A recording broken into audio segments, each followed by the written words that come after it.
Hi, I'm Lee McGuire, and thank you for joining us. I'm here at Advanced Surgical Arts with Dr. Doohi Lee, and we're talking about stem cells and something different that you might not have ever heard about before, intravenous stem cells that affect your whole body.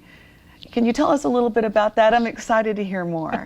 Okay, so yeah, this is a little different than your typical stem cell story of injecting into joints and hair and aesthetics and all those kind of things. All those important things. Those are all very important, Yes. of course. Yeah, very, very important. But this is more of an idea that I've been formulating for a while.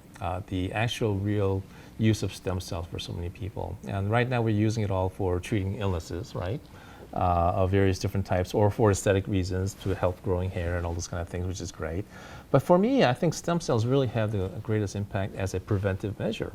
Instead of waiting for something to happen to you, then scrambling around and saying, oh my God, I need stem cells, why not get yourself Don't wait. We have a tendency to wait. Exactly. A little too long until we have a problem. People are slow to preventative, medicine. We all are. But, the whole thing has to do with, getting your body to a higher level of, let's say, rejuvenation so you're healthier, because when you're younger, having better maintenance. You have a lot more stem cells floating around. So when you got injured, you got illnesses, you heal faster. When you get older, you just don't have that anymore. But what's interesting is there are tons of stem cells in the fat. And the technique that I use quite a bit is to actually extract a tremendous number of stem cells from fatty tissue and then inject Where it do back you into take this fat from? From the tummy. It's Okay. like a little mini liposuction procedure. Do you need very much of it? Not too much. No, very So it's little. not a major. It's not a huge deal at all. It's all Okay, I done. see. Come in, you Right. have a little procedure to extract some fat cells, and I process all that. I have a device that is very state of the art, extracts tremendous amount of stem cells, and that gets injected back into you and goes over the whole thing. Intravenously. Intravenously, yeah. There are various different ways to harvest stem cells from different types of tissues.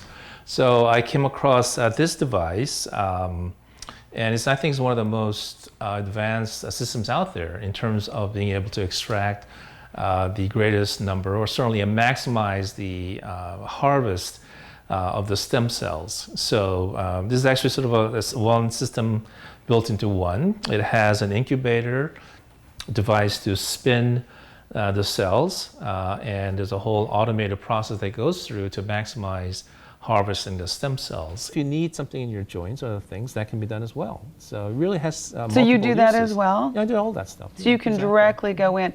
But whenever you do this intravenously, it's helping, like if you do get a sickness or you've been going through any type of sickness, it helps your body rejuvenate quicker. It can, yeah, because you're supporting your system. When there's something going on, your body needs stem cells. So interesting. Along with other cells to help Right. you, repair the damage and get better. So it's a big part of healing if you actually have a middle of illness, but also even before you actually have illness, to be healthier, get to a higher level of health. And we all talk about eating well, taking the vitamins and exercising, all those things. Of course, those are all very important things. That's all part of being healthy and staying healthy. And being balanced. Exactly. But if you don't have the actual cells that do the work, which are the stem cells, As we get older. as a big part of Right. staying healthy and staying youthful and rejuvenated I want and vibrant. that. It's a little novel idea, a little different than how people look at stem cells and how different doctors are using stem cells. So I mean, even though I do treat people with joint problems and other things, I'm really kind of trying to foster the idea of stem cells as a part of your overall health maintenance, preventive technique, and things like that. So How many times do you have to do this? generally, it depends on your age. If you're fairly young, young, 40s, 50s, once little a year, baby. one little A baby, little baby. once a year, maybe once every few years would be plenty. So once a year? As you get older, I think you probably need to get Oh, a little more and more. frequent. Yeah, I Okay. mean, I wouldn't say once a year. There's no real time frame with this. I mean, So it doesn't hurt you to do it more than once if you want to. No. Thank you, Dr. Lee. It was really exciting to learn more about that. And if you're interested in having a little bit of stem cell therapy to help you for whatever is ailing you today, be sure to call Advanced Surgical Arts. I'm Lee McGuire. Thank you for joining us.